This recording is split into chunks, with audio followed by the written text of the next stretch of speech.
Untitled WO1 WeatherNet. Liftoff conditions looking pretty good. The STS is ready for launch. Ignition. Liftoff. Falcon 9 has cleared the tower.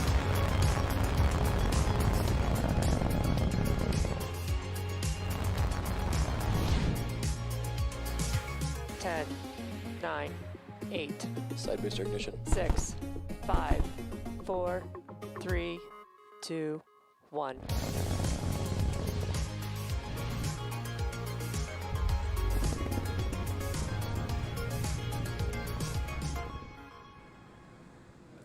Good morning. It's Sunday, October 18th, and you're looking at a live view of Falcon 9 as it awaits its 8:25 a.m. Eastern Time launch from Pad 39A at Kennedy Space Center. Hello from SpaceX's headquarters in Hawthorne, California. My name is Andy Tran. I'm a production supervisor here at SpaceX. You're watching a live webcast of our 14th Starlink mission. It's also our 18th mission this year.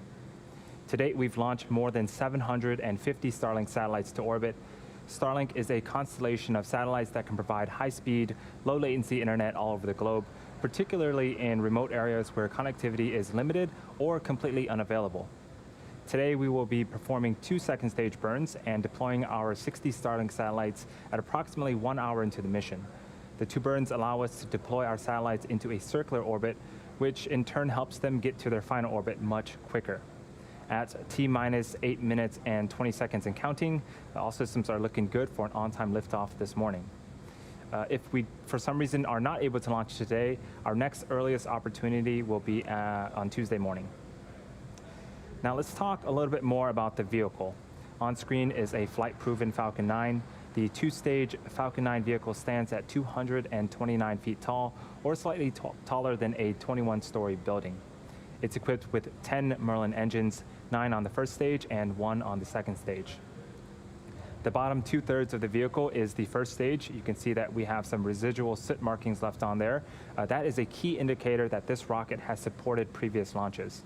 The first stage's job is to accelerate the vehicle through the Earth's atmosphere into space with the help of the 9 Merlin engines at the base of the rocket. For this particular booster, it will be flying for the 6th time today. Its first mission was in March of 2019 on our first commercial crew demonstration mission, and then again on RADARSAT 3 months later. It also supported 3 Starlink missions this year, with the most recent being our 10th Starlink mission in August. We will also be attempting to recover the first stage on our drone ship, Of Course I Still Love You. There is a shot of it right there in the Atlantic Ocean. Our first stage is designed to be reflown 10 or more times with minimal refurbishment in between, and it's the 16th time we'll be flying a flight-proven booster this year, and the 44th time we're doing so to date. Moving on up the vehicle, on top of the first stage is the black carbon fiber inner stage. It houses pneumatic pushers that allow the first and second stage to separate during flight. Above the inner stage is the second stage, which has a single Merlin vacuum engine. We also refer to the Merlin vacuum engine as MVAC engine for short. Once the first and second stages separate about 2.5 minutes into the mission, the MVAC engine will ignite and carry the Starlink satellites into a circular orbit around the Earth. As for propellant, Falcon 9 has been loading propellant since the T-minus 35-minute mark. Our vehicle is a bipropellant vehicle, which means that we use 2 types of propellant, a fuel and an oxidizer. Our fuel is rocket-grade kerosene, also known as RP1, and our oxidizer is super chilled liquid oxygen. We also refer to that as LOX. Currently, both RP1 and LOX are nearly fully loaded on both stages, and LOX will continue to be topped off right until the last minutes of the countdown. And lastly, at the very top of the rocket is a large nose cone. This carbon composite structure is called the satellite fairing. It houses the Starlink satellite and protects it until the vehicle is outside of the Earth's atmosphere, at which point the fairing will separate to expose the satellites to space. It's going to be the 3rd flight for both of the fairing halves today. We will be attempting to recover them today using our recovery ships, Miss Tree and Miss Chief. There they are on screen right now. About 2 minutes before they're set to land, the team will make a go, no-go call to recover them depending on the weather and the sea states. Speaking of weather, we have nothing but blue skies on the East Coast. The vehicle and satellite and range are all looking good for an on-time liftoff just a few minutes from now. As we get ready for a public beta rollout before the end of the year, the Starlink team continues to test the system, collecting latency data and performing speed tests of the service. So far, the feedback from the private beta testers has been really promising. Initial results from these tests have shown super low latency and download speeds greater than 100 megabits per second. During our last webcast, we shared how emergency responders in Washington have been using Starlink to help rebuild communities destroyed by the wildfires. Today, we'd like to share one more example of how Starlink is helping another community in Washington. In August, the Starlink team began installing the first of several Starlinks on the Administrative Center building of the Hoh Indian Reservation, as well as on private homes on the tribal land. The Hoh are a Native American tribe living in at the mouth of the Hoh River in western Washington state on the Pacific coast. This remote location had previously hindered access to high-speed broadband, but after the Starlinks were installed, the tribe went from practically no connectivity to high-speed internet overnight. Starlink has now enabled their community to access online healthcare, share their small business products online, and also participate in online schooling. They can also now stream their favorite shows and movies, which is always a plus. The response to Starlink has been overwhelmingly positive, so much so that the community is accelerating efforts to enable an additional 30-plus households with connectivity. We're super excited and definitely looking forward to more partnerships like this in the near future. If you're interested and would like to receive updates on Starlink news and service availability, please visit starlink.com. We're just over 3 minutes from liftoff, and Falcon 9 is now moving into the final stages of the countdown. Just a few seconds ago, the transporter director began to retract away from Falcon 9, and the first and second stages are both nearly fully loaded with 1 million pounds of kerosene fuel and liquid oxygen. We've also begun first stage engine chill. This is where we allow a small amount of super chilled liquid oxygen to flow into the Merlin engines to avoid any shocks to the system. At around the T-minus 2 minute mark, LOX should finish loading on the second stage, which will be the last of our propellant loading. And around the T-minus 60 second mark, Falcon 9 is in startup. This means that the rocket's autonomous internal flight computers have taken over the launch countdown. The Starlink payload continues to be healthy. The Falcon 9 team is tracking no issues on the rocket.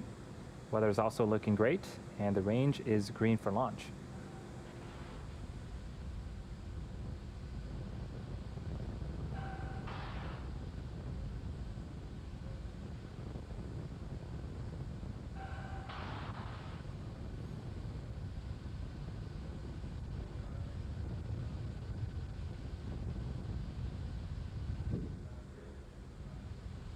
You can start to see that we're venting the super chilled liquid oxygen. In a few moments, we should start to see clouds formed around Falcon 9, and if we do, that is normal and completely expected for us. That is where the super chilled liquid oxygen meets the ambient warmer air of Florida and starts to condense. It looks like we finished LOX loading.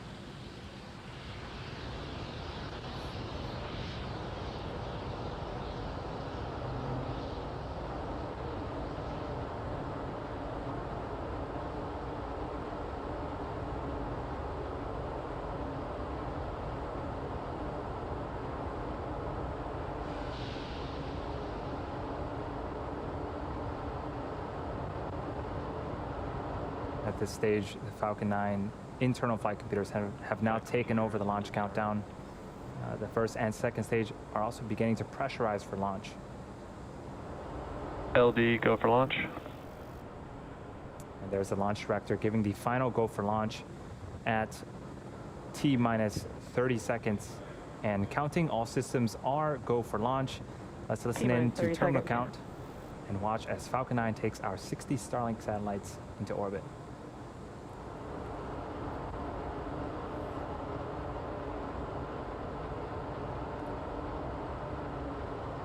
T-minus 15 seconds. 10, 9, 8, 7, 6, 5, 4, 3, 2, 1, 0. Ignition. And liftoff.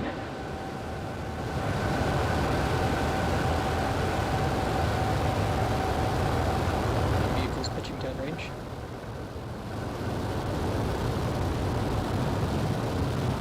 Stage 1 chamber pressures are nominal.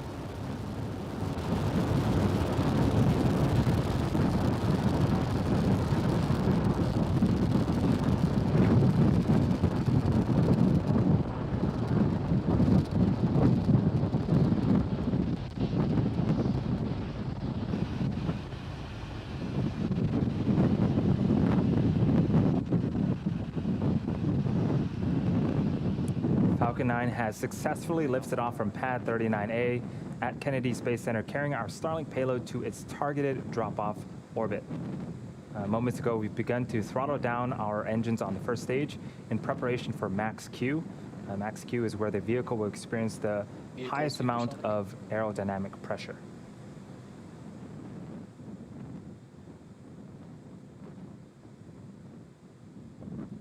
Max Q.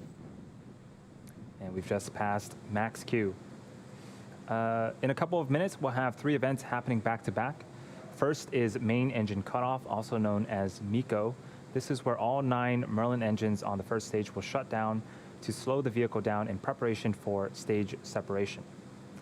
Stage separation is where the first and second stage will separate from one another, with the first stage making its way back towards Earth for landing, while the second stage continues its journey with the third event, which is Second Engine Start 1, also known as SES-1.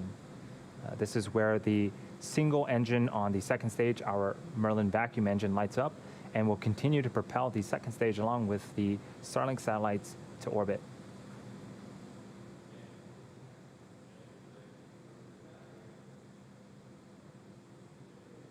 We're about 25 seconds away from main engine cutoff. Got some really cool footage of Falcon 9 right now.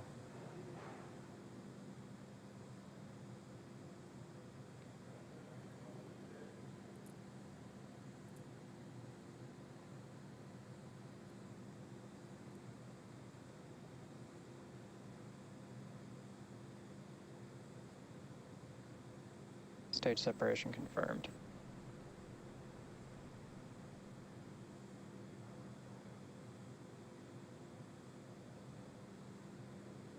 All right, we had successful main engine cutoff, stage separation, and our second stage engine is now up on power on the right-hand side of your screen.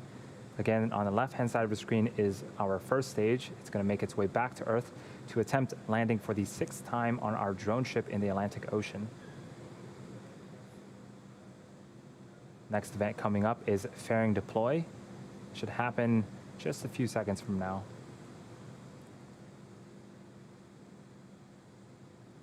Fairing separation confirmed. And off goes those fairing halves, and now exposing the 60 Starlink satellites to space. As a reminder, we will be attempting to recover the fairing halves today using our recovery ships Miss Tree and Miss Chief. We'll make the call about 2 minutes before they land, depending on the weather and the sea states.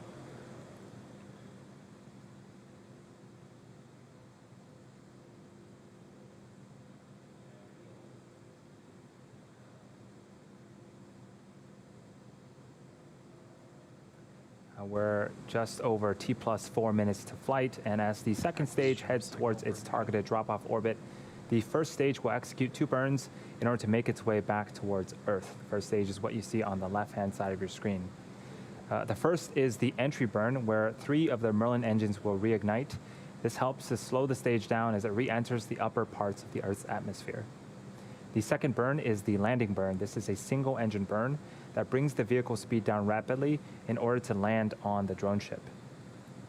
The first burn, the entry burn, should happen around the T+6 minute and 20 second mark, while the second burn will happen around the T+8 minute mark.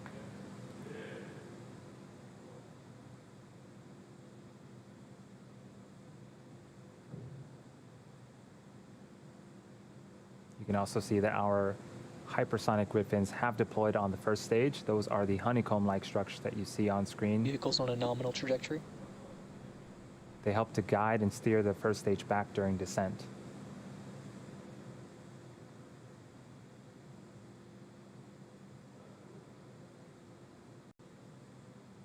Now the satellites on the second stage, we're sending 60 more up there to join the existing 750. So after today's mission, we'll have 800 Starlink satellites up there.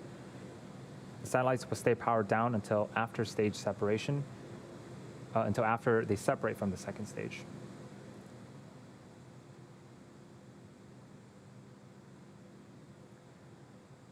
You might be able to see some periodic bursts of gas from the first stage. That is nitrogen gas from our attitude control systems. Those help to orient the rocket as it continues to fall back towards Earth. And we're just about 20 seconds away from the first of two burns, first stage entry burn.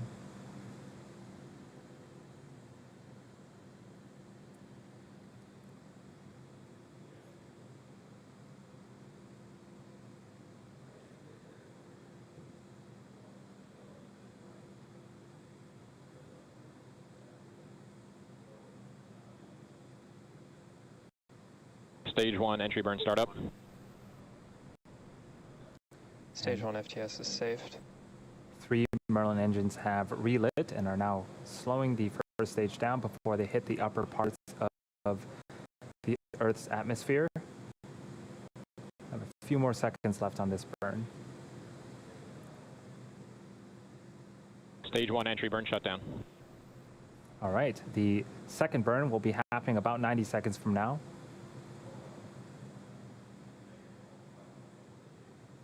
Everything's looking great on our second stage. The view is of the Merlin vacuum engine and its thrust cone. That engine can produce over 220,000 pounds of thrust in a vacuum.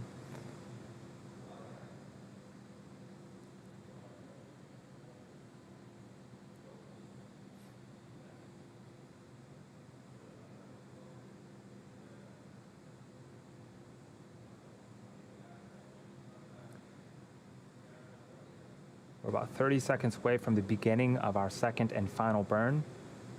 During this burn, the 4 landing legs stowed at the base of the first stage will also deploy right before we land.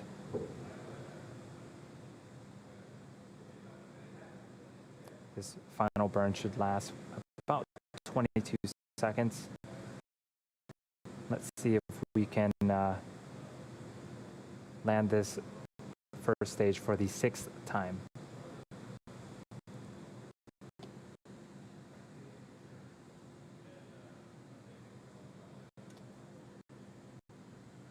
Stage 1 landing burn.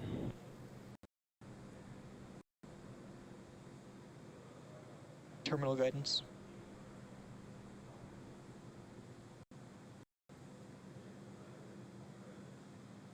There's a view of our Stage drone 1 ship. landing leg deploy.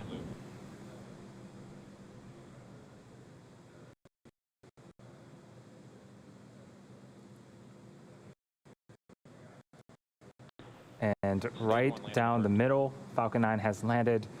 This particular booster has landed for the 6th time. This marks our 62nd successful recovery of a Falcon 9 first stage, and the 32nd time we've landed on this particular drone ship. Of course, I still love you. Great way to start off a Sunday. So now for the second stage, we're waiting for second engine cutoff before entering a coast phase. Eco confirmed. Expected loss of signal, Cape. And we did see that we had second engine cutoff.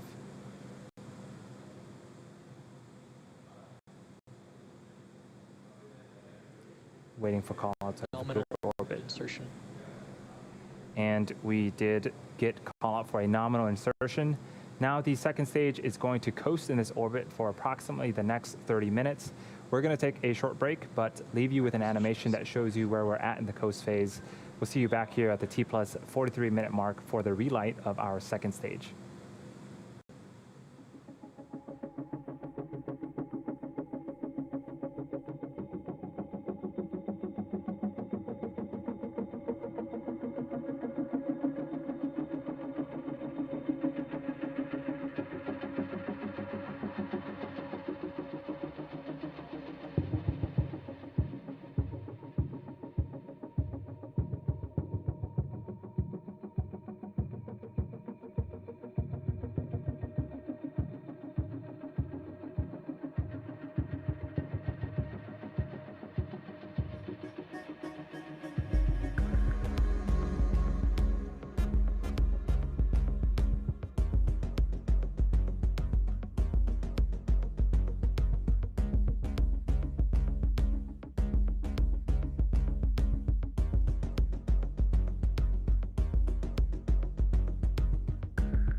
Expected loss of signal, Bermuda.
Expected loss of signal, Newfoundland.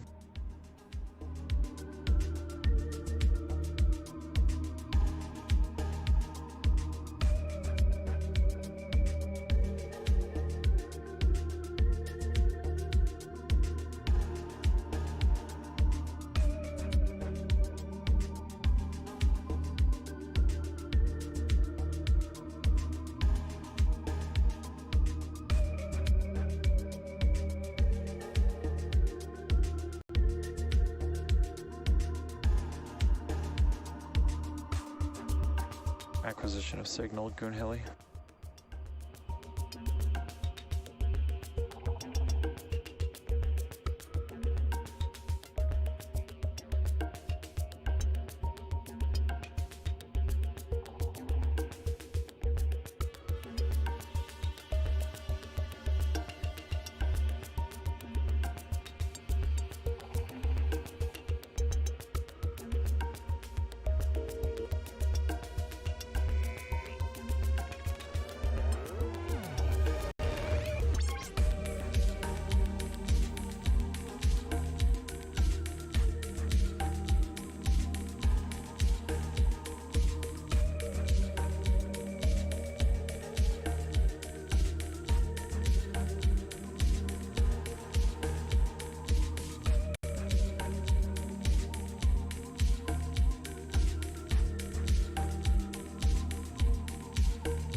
Detected loss of signal, Goon Heli.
Vision a signal, Diego Garcia.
I'm back. Engine chill is beginning.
Welcome back to the webcast for our 14th Starlink mission.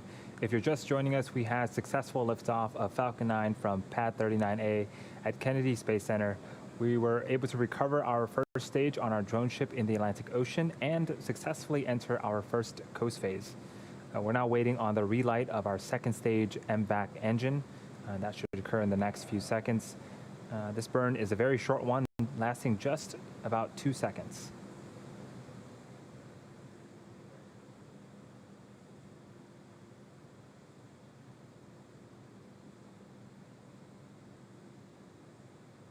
Shortly after the burn, we'll wait for confirmation of a good orbit.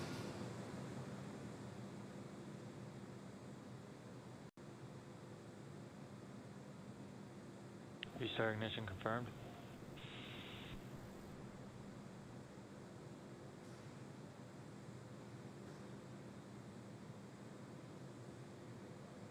You just saw on screen, we did restart that Merlin engine.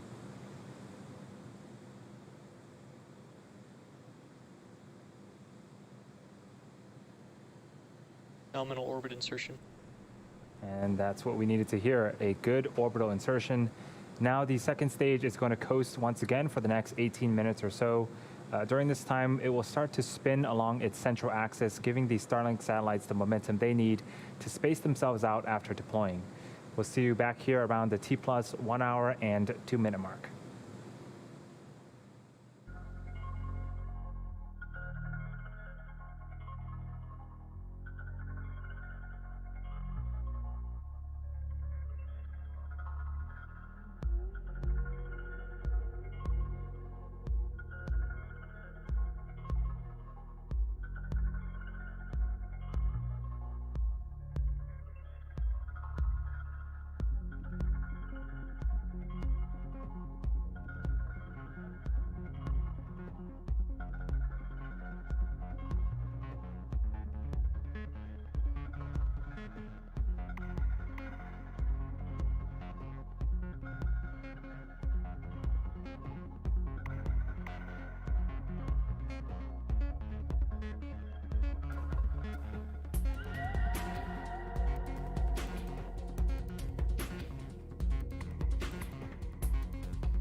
Expected loss of signal, Garcia.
Acquisition of signal, Tasmania.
Welcome back once again to the webcast for Starlink Mission 14.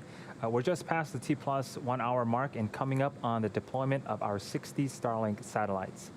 Thus far, we've seen successful liftoff, stage separation, first stage recovery on our drone ship, and 2 successful second engine starts. The second stage has been spinning along its central axis, giving the Starlink satellites the momentum they need to space themselves out after they deploy. Each of these satellites weighs approximately 260 kilograms and features a compact flat panel design that minimizes volume, allowing for a dense launch stack to take full advantage of Falcon 9's launch capabilities. Starlink satellites are also equipped with efficient ion thrusters powered by Krypton that enable the satellites to orbit raise, maneuver in space, and deorbit at the end of their useful life. Starlink is in fact the first Krypton-propelled spacecraft ever flown. And we're just a few seconds away from payload deploy, so let's listen in for the call out of payload deploy.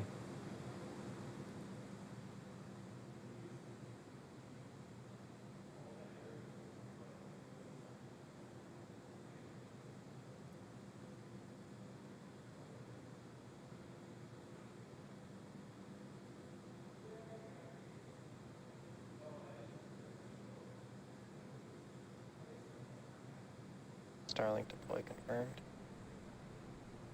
And now you can see on screen these satellites are slowly separating from the second stage.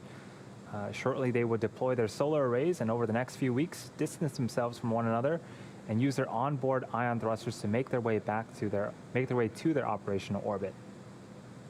That's a very cool shot. Quick update on fairing catches. It looks like we had a good catch on both fairing halves, but the corner of the net on Mist Tree didn't hold up and gave way. We didn't have any impacts to the recovery team personnel, so we'll bring them back and see if we can use them on a future flight. And with that, we'll be bringing our webcast to a close. Thank you to the Range and Federal Aviation Administration for supporting today's mission. Again, if you are interested in getting future news about our Starlink service, head on over to starlink.com and sign up for updates. Thanks for tuning in, and have a great rest of the Sunday, everyone.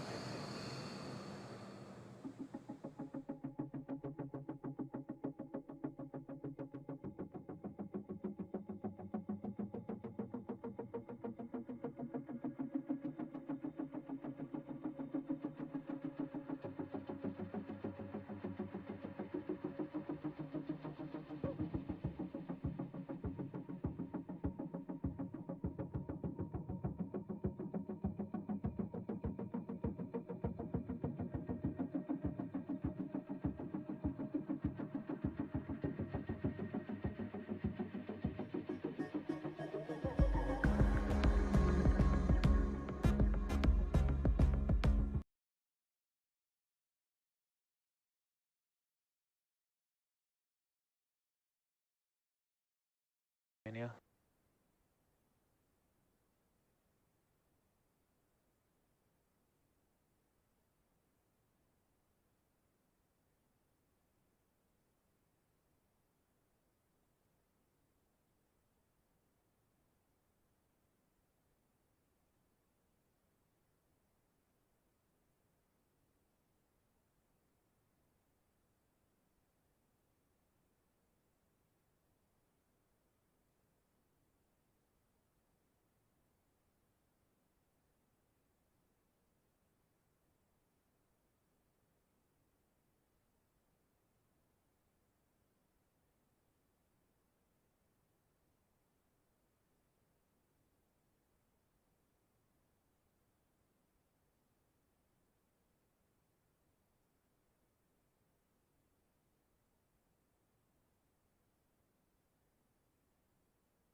Good evening. It's Sunday, August 30th, and we're here at SpaceX headquarters in Hawthorne, California.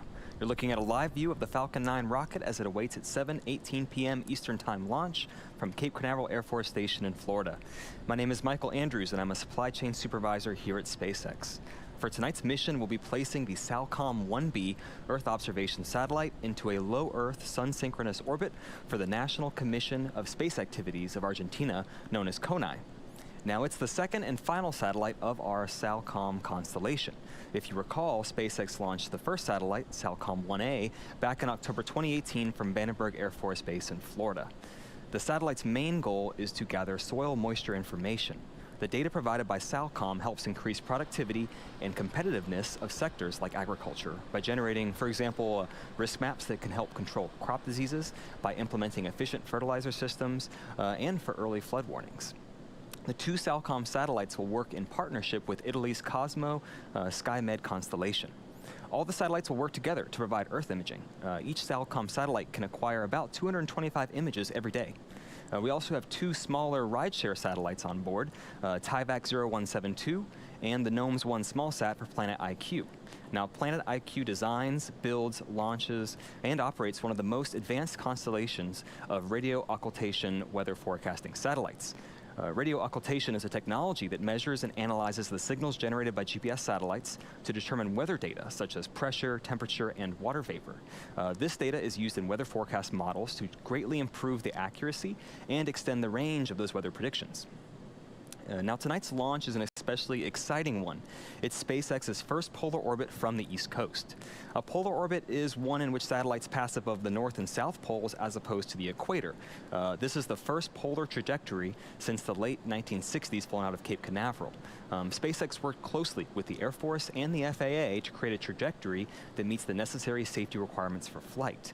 Falcon 9's autonomous flight termination system, its exceptional reliability, and its improved performance over heritage launch vehicles is a key factor in why SpaceX is able to meet the unique performance and safety challenges of launching this polar mission safely from the Cape while still delivering the payload to its desired orbit. Due to the flight path tonight, people along the eastern coast of Florida, including Miami, may be able to see Falcon 9 as it launches to space, as well as our second stage burn following stage separation, and maybe even the first stage boost back burn as it makes its way back to Earth for landing. And because of the time of the day of launch, about 30 minutes before sunset, we might get nice illuminations of the contrails if clouds aren't in the way. Now let's take a look at Falcon 9 out on the pad at the Cape. Good evening. My name is Andy Tran, and I'm a production supervisor here at SpaceX. We're looking at a live view of Falcon 9, our